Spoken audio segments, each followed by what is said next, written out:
அனைவருக்கும் வணக்கம். இந்த வீடியோவில் என்ன பார்க்கணும், டுக் டுக் இந்த படத்தோட கதை தான் பார்ப்போம். கதை என்னென்னா ஒரு டூ இயர் பற்றின கதை. அவங்க ஸ்ட்ரெயிட்டாக கதைக்குள்ளே போயிடலாம். படத்தோட ஆரம்பத்தில் தாகூர் ஷாங்கிற நடுத்தர வயது மனிதன் காட்டுறான். அவர் ஒரு தாபாவில் ட்ரிங்க்ஸ் பண்ணிவிட்டு அங்கேருந்து வெளியேறி பீடி பூச்சிக்கிட்டே அந்த டூ வீலரில் தன் வீட்டுக்கு போகிறாரு. அவரது வீடு வெகு தொலைவில் இருக்குது. போதை தலைக்கேறிய நிலையில் அவர் வண்டியை ஓட்டிகிட்டு போகிறாரு. கொஞ்சம் தூரம் போனதுக்கப்புறம் அவன் கிராமத்தோட வழி வருது. அப்போ அங்கே ஒரு சுவரொட்டி போஸ்டரை பார்த்துட்டு அது மீது பாட வருது. அந்த போஸ்டரை ஒரு பெண்ணோட படம் விடுது. அந்த பார்த்தது தாகூர் கவனம் செலுத்தி அவர் அங்கேயே கீழே மயங்கி விட்றாரு. கேமரா மேலே அந்த போஸ்டரை நோக்கி போகுது. ஆனால் அடுத்த கணமே கேமரா வண்டி இருக்கும் இடத்துக்கு திரும்பும்போது தாகூரோட உடல் ரெண்டாக வெட்டப்பட்டிருக்கு. அங்கே ஏராளமான மக்கள் கொடுக்குறாங்க. பக்கத்தில் ஒரு லாரியும் நிற்குது. அந்த லாரி தாகூர் மீது ஏறி இருக்க வேண்டும் என்று நாம் நினைக்கிறோம். அவரது வண்டி எந்த சேதமும் இல்லாமல் கீழே கிடையாது. தாகூரது உடல் பிரேத பரிசோதனை கொண்டு செல்லப்படுகிறது. அவரது வண்டி காவல் நிலையத்துக்கு எடுத்து செல்லப்படுகிறது. போலீஸார் அந்த வண்டியை மற்ற வண்டிகள் நிறுத்த இடத்தை நிறுத்துகிறாங்க. அன்றைக்கி நைட் போலீஸார் பேசிகிட்டு இருக்காங்க. அப்போ அவங்களிடையே வாக்குவாதம் ஏற்படுது. ஒரு போலீஸ்காரர் தாகூர் இறந்ததை பற்றி பேசுகிறார். மற்றவர் இந்த நல்ல வாணியில் குடிக்கிறான்னு சொல்கிறார். வயதான கான்ஸ்டபிள் கோபமாக அங்கேருந்து சென்று விடுறார். மற்றொரு போலீஸ்கார் தன் வீட்டுக்காரர்கள் தனக்கு ஒரு பேரன் வேண்டும் என்று அர்த்தம் தருவதாக பற்றி சொல்லி வருத்தப்படுகிறார். அடுத்த நாள் காலை வயதான கான்ஸ்டபிள் காவல் நிலையத்துக்கு வெளியே பார்க்கும்போது அந்த வண்டியை காணவில்லை. போலீஸார் அதிர்ச்சி அடைகிறாங்க. 2 போலீஸார் க்ரைம் ஸ்பாட்டுக்கு சென்று பார்த்தா வண்டி அங்கே நிற்குது. இங்கே நீங்கள் கவனிக்க வேண்டிய விஷயம் என்னென்னா அங்கே ஒட்டப்பட்டிருந்த மேஜிஷியன் போஸ்டரில் ஒரு மனிதன் ரெண்டாக பிளவுபட்டிருக்கிறது போல காட்டப்படுது. தாகூரோட மண்ணும் அதே போல தான் நிகழ்ந்திருக்கு. இந்த எல்லாவற்றுக்கும் அந்த போஸ்டர் தான் காரணமானது நமக்கு தெரியல. போலீஸார் ஒரு டிராக்டரை வர வச்சு அந்த வண்டியை மீண்டும் காவல் நிலையத்துக்கு தூக்கி செல்லுறாங்க. அங்கே இந்த முறை அந்த வண்டி ஒரு ஹேண்ட் பம்ப் ஒரு சங்கிலியோட பூட்டி வைக்கிறாங்க. ஆனால் அடுத்த நாள் காலையில் பார்த்தா வண்டி திரும்ப அதே இடத்துல போய் நிற்குது. போலீஸார் மீண்டும் அந்த இடத்துக்கு சென்று வண்டியை எடுத்துகிட்டு இந்த முறை லாக்கரை பூட்டி சக்கரங்களை சங்கிலியால் பிணைக்கிறாங்க.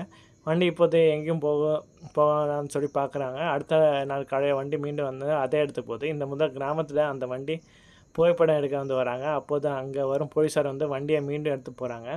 ஆடு மேய்க்கும் முதியவர் இதையெல்லாம் கவனிச்சுட்டு ஒரு பஞ்சாயத்தை கூட்டி இதில் ஏதோ ஒரு அதிசயம் நான் இதை புரிஞ்சுக்கிற வேணும் என்று சொல்கிறாரு. கிராமத்தை சேர்ந்த ஒரு வண்டி தானாக அந்த அங்கே நிற்பதை நானும் பார்த்தேன் சொல்கிறார். தாகூர்லாலோட ஆன்மா சாந்தியடை அங்கே ஒரு கோயிலை அமைச்சு வழிபடணும்னு சொல்லி கிராம மக்கள் முடிவு பண்ணுறாங்க. அதன்படி பூஜைகள் செய்யப்படுது. ஆனால் பூஜை முடிஞ்ச அடுத்த நாள் அந்த வண்டி அதே இடத்துல போய் நிற்குது. கிராம மக்கள் அங்கே உள்ள கிராம மக்கள் அங்கே உள்ள பூசாயிட்ட அவரோட ஆத்மா சாந்தி அடைச்சி விட்டுன்னு சொன்னீங்களே பிறகு ஏன் வண்டி இங்கே நிற்குதுன்னு சொல்லி கேட்குறாங்க. அப்போ அது அங்கே சாவு சித்தப்பாக இந்த கூத்துக்களை கேட்டு துக்கம் அடைகிறாரு. ஆனால் இந்த வண்டி அங்கேயே இருக்க விடுங்கன்னு சொல்லி இல்லைண்டா இது காவல் நிலையத்துலேருந்து திரும்ப வந்துடும்னு சொல்லி சொல்கிறாங்க. போலீஸார் இந்த விவசாயிக்கு சம்மதிக்கிறாங்க. பெரிய பண்டிதரை சந்தித்து என்ன செய்ய வேணும்னு சொல்லி கேட்க முடிவு பண்ணுறாங்க. கிராமத்தில் சர்பஞ்சு பண்டிதரை பெரிய பண்டிதரை சந்திக்கிறாங்க. கடவுளுக்கு இனிப்புகளை பிடிக்கும் என்பதால் இனிப்புகளை படைப்போம்னு சொல்லி பெரிய பண்டிதரை கூறுறாரு. தாகூர் என்ன பிடிக்கும்னு சொல்லி கேட்க அவருக்கு பிடிச்ச மது பீடி சொல்லி கிராமவாசிங்க கூறுறாங்க. உணவே பண்டிதர் அப்படின்னா அதே படைங்கன்னு சொல்லி சொல்கிறாங்க. இதை கேட்ட கிராம மக்கள் தாகூருக்கு தாகூர் ஷா மகாராஜுக்கு ஜெயின்னு சொல்லி கோஷம் எழுப்புறாங்க. அடுத்த நாள் பண்டிதர் அந்த சௌதா பகுதியை சுத்தம் செய்கிறாங்க. அப்போது அங்கே பலூன் இருக்கும் ஒரு முதியார் பெரிய பலூனை ஊத தொடங்குறாரு. பண்டிதர் வண்டியை சுத்தம் செய்து ஊதுபத்தி பூ மழை வழிபட்ட தொடங்குறாரு. கிராமவாசிங்க ஒருவர் டயருக்கு அருகே மதுவை ஊற்றிட்டு வேண்டுதலை வைத்துன்னு சொல்கிறாங்க. பலூன் தொடர்ந்து பலூனை ஊதிட்டே இருக்காரு. சர்பஞ்ச் ஒரு நன்கொடையை பெட்டியை நிறுவி முதல் தொகையை செலுத்தி விட்டு செய்கிறாரு. வயதான கான்ஸ்டபிள் ஒரு விலை உயர்ந்த மது படையெல்லாம் வச்சுட்டு போகிறாரு. சரி நக்க கழிச்சு அங்கே ஒரு BMW கார் வருது. கார் இறங்க பெரிய பண்டிதர் தரிசித்து செய்துவிட்டு வெளியில் சேவ் மஞ்சள் நீல நிற துணிகளை மக்களுக்கு வழங்குறாரு. இந்த நிறமே தாகூர் ஷாவோட அடையாளமே மாறுது. பிரம்மாண்டமான பட்டாசுகள் வெடிக்கப்பட்டு இதற்கிடையே அந்த முதியோர் இன்னும் அந்த பலூனை ஊதிட்டுருக்காரு. கிராம மக்கள் பக்தியை நாளுக்கு நாள் அதிகரிக்கிறது. பெருமளவு காணிக்கை சேகரிக்கப்படுது.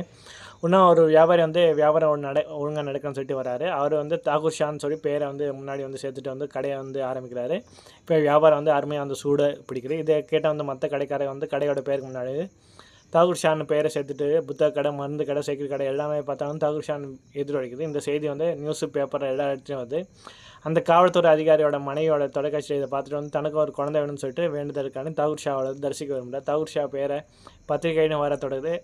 உமேஷ் சிங் என்பவர் அவரது பேரை ஒரு அறக்கட்டளை தொடங்குறாரு. பணத்திற்கு பஞ்சமே இல்லை. ஒரு நாள் அந்த போலீஸ்காரோட மனைவி பேருந்து மூலம் ஒரு இடத்துக்கு வரும்போது ஒரு சிறுவன் தாகூர் ஷாவோட படத்தை காட்டி நிதி சேர்க்க அவளும் பணத்தை கொடுக்குறா. தன் மனைவிக்கு தெரிந்தவட்டும் அவன் வந்து கோவப்படுறான். இதற்கிடையே வந்து அந்த புனித தலம் வந்து மிகப்பெரிய அளவு வளர்ந்து நடைப்பயணங்கள் மேற்கொள்ளப்படுது. மது விற்பனையும் வந்து ஒரு கடையை அங்கே திறக்கிறாங்க. தாகூர் ஷாவோட பேரை வந்து புத்தகங்கள் புத்தகங்கள் வந்து விற்கப்படுது. அறக்கட்டளை நிதியை கொண்டு ஒரு மருத்துவமனை கட்டப்படுது. உமேத் சிங் வந்து சர்பஞ்ச் வந்து பெரிய கோயில் கட்டும் பணி வந்து ஈடுபடுறாங்க. ஃபேஸ்புக்கில் வந்து 22 லட்சம் ஃபாலோவர் வந்து ஆரம்பிச்சிடுறாங்க. அப்புறம் வந்து அது மூலமாக வந்து டூத் பேஸ்ட்டு, தேன், பல பொருட்களை வந்து தாகூர் ஷா பேரை வந்து விற்பனை வந்து பண்ணுறாங்க. ஒரு நாள் வந்து அந்த போலீஸ்கார் வந்து தாகூர் ஷா கோயிலுக்கு வந்து அருகே வந்து போகிறாரு. அப்போ ஒரு பிரம்மாண்டமான கோயில் கட்டப்பட கண்டு வந்து அவர் அதிர்ச்சி அடைகிறாரு. கதை வந்து இப்போ பாஸ்ட்டை நோக்கி போயிடுது. அன்றைக்கி வந்து போலீஸ்காரங்க வந்து குடிச்சிட்டு இருந்தாங்க. அப்போ என்ன வந்து மதுபோதையில் வந்து அந்த போலீஸ்கார் வந்து இந்த கிராமத்தில் வந்து பேய் பிசாசு எதுவும் வந்து இல்லை, ஆனால் வந்து நான் வந்து இதை நிஜமாக்க போகிறேன்னு சொல்கிறாரு. அப்படி என்ன கேட்கும்போது வந்து அந்த வண்டியை வந்து சுட்டி காட்டி வண்டியை தானாக போவதில் நான் தான் அந்த ஒவ்வொரு மொழியை வந்து அந்த இடத்த கொண்டு போய் வந்து நிறுத்துகிறேன். இது மூலம் வந்து கிராமத்துக்கு மூட நம்பிக்கை வந்து பரப்புறேன்னு சொல்கிறாரு. அதாவது வந்து வண்டியை தினமும் வந்து அந்த போலீஸ்கார் தான் எடுத்துக்கொண்டு வந்து நிறுத்தியிருக்காரு. இப்போ நிகழ்காலத்தில் இருக்கும்போது கோயிலோட செல்லும்போது வந்து அந்த போலீஸ்காரோட கண்களுக்கு பிரம்மாண்டமான காட்சிகள் வந்து விடுது. சுவரில் வந்து தாகூர் ஷாவோட வாழ்க்கை வரலாறு வந்து காட்டும் ஓவியங்கள் வந்து அவர் வந்து பேய்களால் துன்புறுத்தப்பட்டு இறுதியாக தனது வண்டியுடன் வந்து சொர்க்கம் சென்றதாகவும் அந்த வண்டியை வந்து வழிபடுவதாகவும் வந்து அது சித்தரிக்கப்பட்டுள்ளது. அப்போது அவரது மனைவி வந்து தன் கையில் இருக்கும் குழந்தைய வந்து அவரிடம் வந்து கொடுக்குறாங்க. தாகூர் ஷாவோட அருளால் தான் தன் குழந்தை கடிச்சு வந்து மனைவி வந்து கூடுறாரு. பேருந்தை இறங்கிய போது தன் மனைவி காணிக்கை செலுத்தியதான் அந்த போலீஸ்கார் வந்து நினைவு கூறாரு. எல்லாவற்றையும் புரிந்து கொண்ட அவர் வந்து இதுவே உண்மை என்று ஏற்றுக்கொண்டு தன் குழந்தையை வந்து அந்த தெய்வத்துக்கு முன்னு வந்து சமர்க்கிறாங்க. இதற்கிடையே வந்து அந்த பலனை வந்து பெரிய வந்து மூடி முடிக்கிறாரு. இன்றைக்கி வந்து ராஜஸ்தானில் வந்து ஒரு வண்டியை வந்து இன்னும் சாமியாக வந்து கும்பிட்டுருக்காங்க. இதோட இந்த படத்தோட கதை வந்து முடியுது. நன்றி.